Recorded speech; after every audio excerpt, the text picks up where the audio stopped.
الحمد لله نحمده ونستعينه ونستغفره ونؤمن به ونتوكل عليه ونعوذ بالله من شرور أنفسنا ومن سيئات أعمالنا من يهده الله فلا مضل له ومن يضلله فلا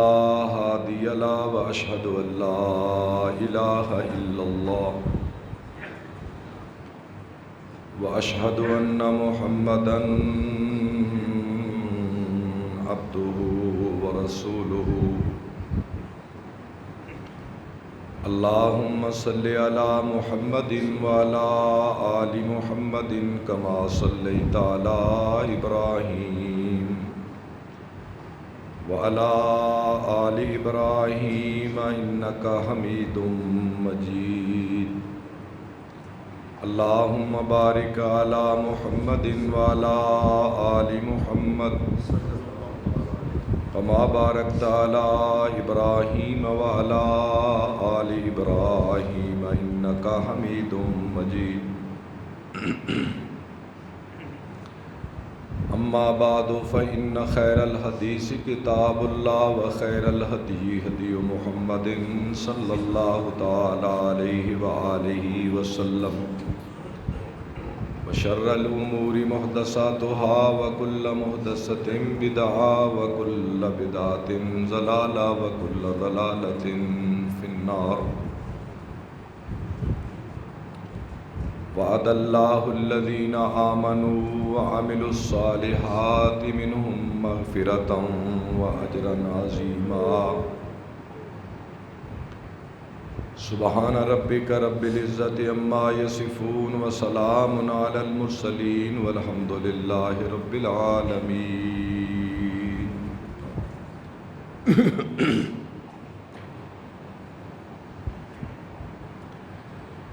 اللہ رب العالمین کی تعریف و توصیف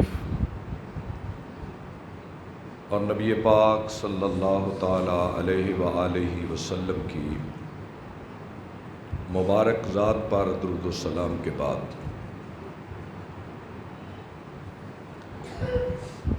نہایت ہی احترام کے لائق معزز محترم محتشم حاضرین و مخاطبین کرام، پچھلے خطبہ میں نے آپ حضرات کی خدمت میں صحابہ کرام کی ان خدمات کا ایک اجمالی جائزہ پیش کیا تھا جنہوں نے دین حق کے لیے مصیبتیں اٹھائیں اور اللہ کے دین کو سر بلند کرنے کے لیے سر توڑ کوششیں کی۔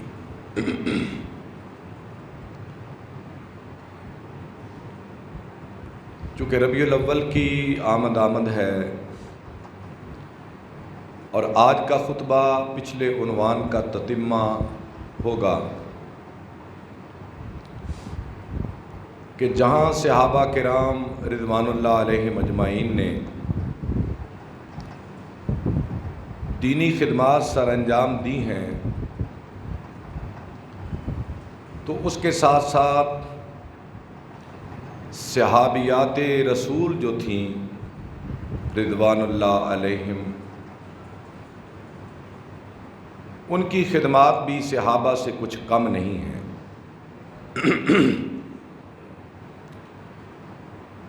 وہ جس میدان میں بھی آپ دیکھیں، صحابہ کے ساتھ ساتھ ہی ہمیں ان کی بہنیں، ان کی بیٹیاں، ان کی مائیں ان کے شانہ بشانہ نظر آتی ہیں۔ اللہ رب العزت نے جہاں قرآن مجید میں صحابہ مسلمانوں کا ذکر کیا، 7 مومنات کا ذکر کیا، جہاں مسلمون لفظ بولا 7 مسلمات لفظ بولا، جہاں صائمین بولا وہاں صائمات بولا، جہاں مہاجرین لفظ استعمال کیا 7 مہاجرات کا لفظ استعمال کیا ہے۔ تو اس لیے سیرت نبوی کا اگر آپ بغور مطالعہ کریں تو صحابیات بھی صحابہ کے قدم بقدم اور شانہ بشانہ ہمیں نظر آتی ہیں۔ آج کے خطبے میں صحابیات کے حوالے سے اور ان کی خدمات کے حوالے سے کچھ معروضات پیش خدمت کروں گا کہ اگر دعوت و تبلیغ کا میدان دیکھیں تو وہاں بھی صحابیات کا کردار موجود ہے۔ اگر ہجرتوں کے راستے دیکھیں تو ہجرتوں کے راستوں میں بھی ہمیں صحابیات نظر آتی ہیں۔ اگر جہاد کے میدان اور اس کے محاذ دیکھیں تو وہاں بھی ہمیں صحابیات نظر آتی ہیں۔ اگر میدان جنگ میں صحابہ کے خورد و نوش کا انتظام ہے تو یہ ذمہ داری ادا کرتی ہوئی بھی وہ نظر آتی ہیں۔ اگر غازیان اسلام کی سقائی کا مسئلہ ہے، پانی پلانے کا، تو وہاں بھی اپنے کندھوں پہ مشقیں بھر بھر کر لانے والی ہمیں نظر آتی ہیں۔ اور اگر مجاہدین اسلام جو زخمی ہو جاتے تھے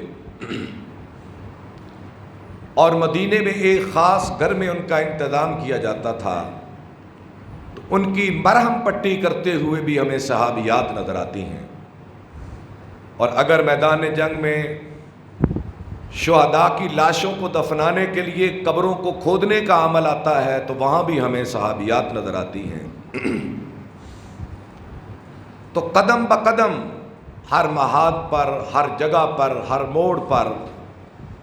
جہاں صحابی اصحاب رسول کام کر رہے ہیں، صحابی